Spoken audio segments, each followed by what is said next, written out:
Thank you, Bobby. This is your C feature out on the racetrack right now. And here's a look at the lineup. Tim Engler, Wayne Liebert will make up the first row. Now, Tim Schaefer was supposed to be in here, and he is a scratch out of the C feature. Gus Watson will line up alongside of him. As you take a look at the rest of the field, I will tell you that 5 cars out of here will go straight to the B main event.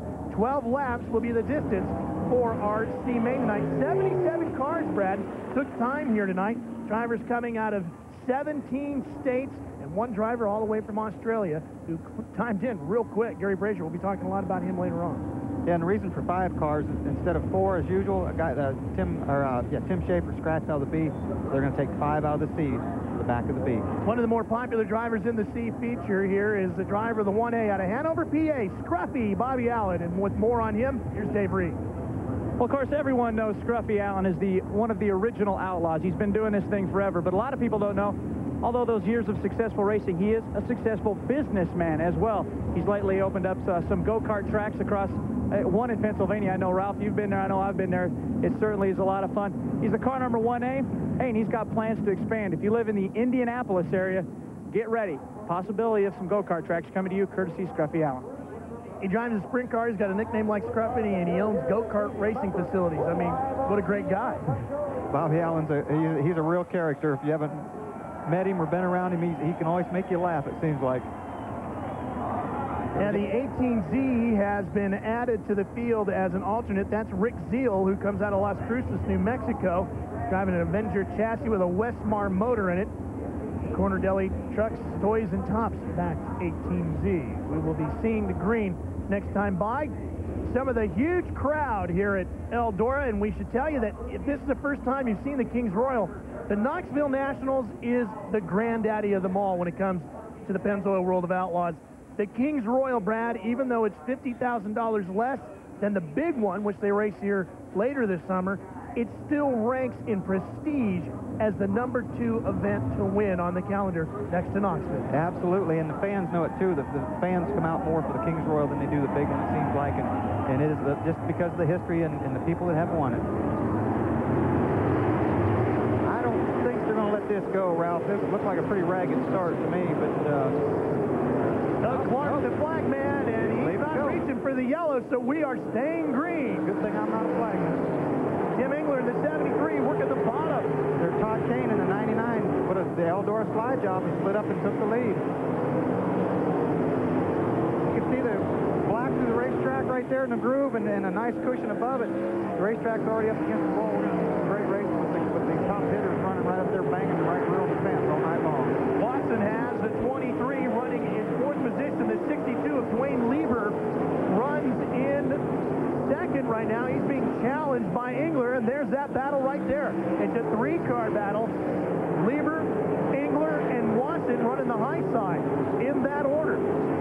See, Engler split up there, blocked Gus Watson in the 23. Coming out of turn 2, he's going to go to the bottom and have the line going in. He'll slide up in front of him, take the line away, as Engler goes back to the inside and trying to get him back, and he passes him back. Wayne Lieber, maybe not. His best finish so far, a 5th at Fremont this year. One of those Ohio drivers holding on here. That's tight. When you come out of turn 2 here, Ralph, the wall actually comes in, I'm guessing 6 inches or so, and it's easy to slap the right rear on it as you come up out of turn 2. Contact in the fight for 3rd position, and Neon Dion Hindy, that bright yellow number 11, as we go 3 wide coming through 1 and 2. Engler to the bottom side now. Look at him right down along the poles, Brad. Right down there, he drove in. There was some moisture, and Dwayne Lieber turned it and tried to get back underneath of him and just couldn't make it stick.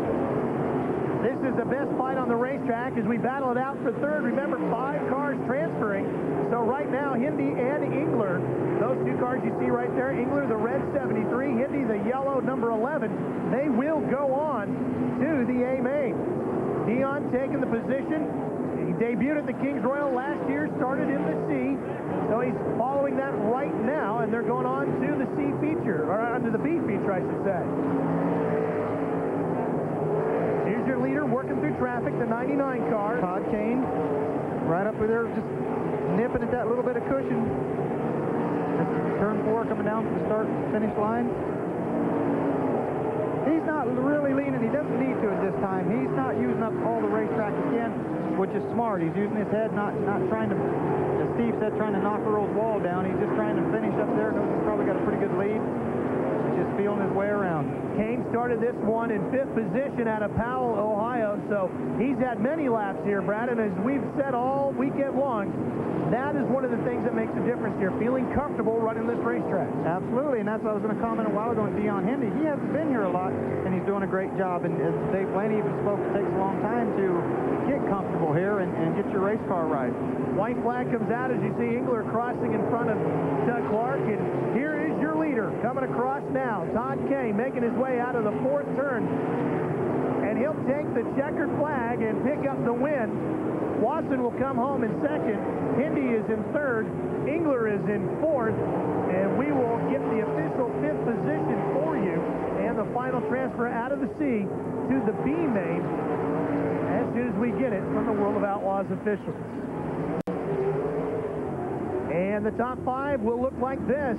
That last name was Bobby Allen, Scruffy. I saw him come under the line, Brad, and I thought maybe, but I knew he had started pretty deep, and I wasn't sure. So we want to wait until the officials give it to it exactly. Kane, Watson, Hendy, Engler, and Allen all move on to the B main. Kenny Jacobs had a real good heat race run, and he is standing by with Bobby Gerald. He'll be in the B, won't he, Bobby?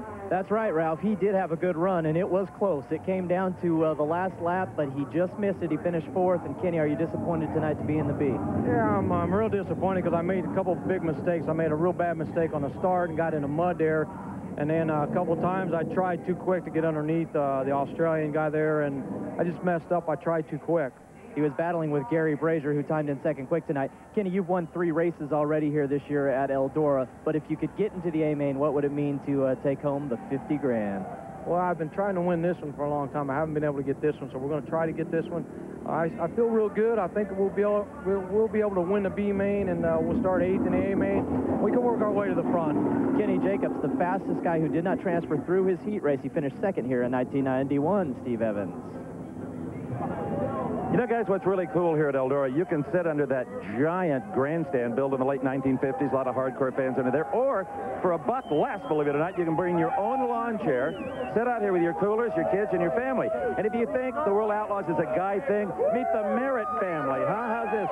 Girls love TNN. Mom, Dad, and 3 daughters. Now, I'm going to ask, this is Destry Merritt, and if she can answer a very simple question from Ohio, she's going to win this gorgeous Born to be Wild Pennzoil Outlaws t-shirt. You know who Jack Howdenchild is? Yes. Are you a fan? Yes. Okay, now, no prompting here. How does Jack spell his first name? J-A-C. Perfect. Here's your shirt. We will be right back with the B feature here at Kings Royal at Eldora Speedway in Rossburg, Ohio. We are whooping it up big time. We are back to Eldora Speedway in Eldora, Ohio, just outside of the town of Rossburg. And we are getting ready for the B feature. They're making some last-minute adjustments to the cars, and you've already seen the C main live. The one thing you haven't seen is the heat races. We had 6 of them, and they were spectacular. We did have our cameras rolling. We got a look at the highlights for you from the 6 heat races run earlier tonight with the Pennzoil World of Outlaws as we set up the Kings Royal and 50 grand. Heat 1. Boy, this one was loaded. Shepard and Lasowski were on the front row. Watch Mark Kinzer, the working 5M on the bottom, the white and orange car. He went from 6th on the grid to 1st in the first 2 turns. Mark Kinzer dominated heat number 1. Top 3 cars would transfer on to the A main. Of course, Mark going with them. Jeff Shepard and Joey Saldana going as well. Heat 2, this one was all the 47 car of Johnny Herrera, the Casey's General Stores car of Gil Sonner, the guy that won this one last year, winning heat number 2. Blaney and Frazier going on as well out of that one. Heat 3, watch this as the number 19 of Stevie Smith takes over 3rd. Then the 11 car, boy was he hot, Tim Allison.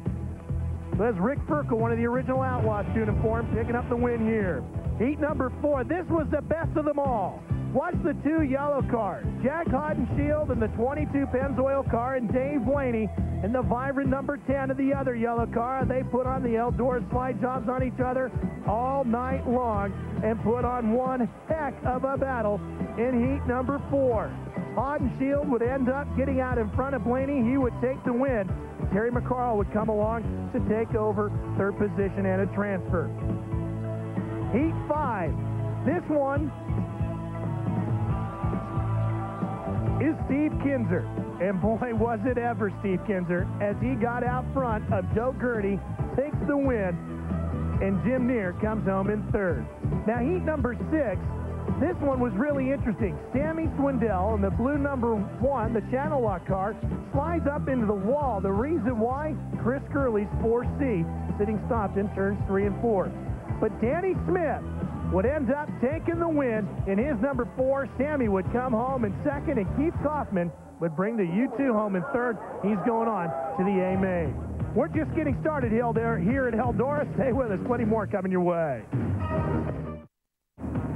We are back at the 14th Annual Kings Royal, getting set to push off tonight's B main event where, hey, Paul McMahon fans, Mopar fans, it's all new tonight. Brand new frame rails surrounding the Mopar power plant.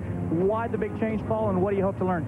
Well, Gary wanted to try one of his own cars this weekend, and we didn't get off to a good start with it, so we just decided to bring out the new car tonight, new Gambler, and hopefully we'll gas her up and get to the front tonight. He will start inside of row number 3 in a very crucial rookie points chase. That's the B main. And Gary Stanton was pretty blunt in saying that he did not like the way that car handled last night at all. Let's check in now with Bobby Gerald. One guy who did not even get a chance to run his heat race was Jeff Swindell. He pushed off for his heat race, and the motor blew up. It spit a rod right into the side of the pan, and as you can see, it dented it. They had to pull out the motor just a moment ago very frantically, replace it with another Ford Bullet, and Jeff Swindell right now is just getting out and pushed away to go racing here in the B main. It seems like it's never easy with Jam and Jeff this year in 1997, Ralph. That's exactly right, Bobby. They had problems with the motors last night. The only Ford in the field. Hey, they're just pushing off the B feature. Don't go away. We're going to take care of a little business. We'll be right back for all the action from the 14th Annual Kings Royal.